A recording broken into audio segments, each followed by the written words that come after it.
зейнет жасын 28-ге түсіруді талап етіп жүрген Қазақстан әйелдер қозғалысының жетекшісі Майкен Бекарыстанова қозғалысты 2021 жылы 28 ақпанда құрған.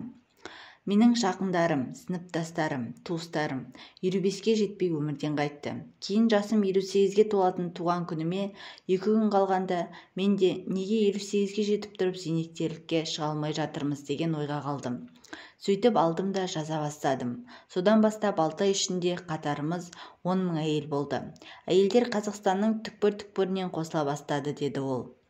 Оларда бірінші болып Халық партиясы қолдаған. Бұрынғы депутат Зәуреш Батталова да қолдау көрсетіп, заң тұрғысынан кеңестерін берген.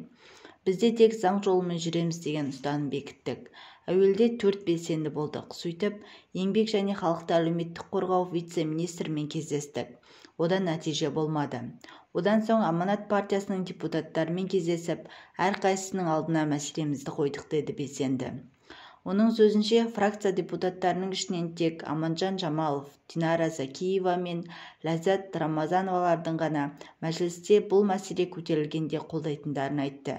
Қалғандары үндемей жылы шығарып салыпты.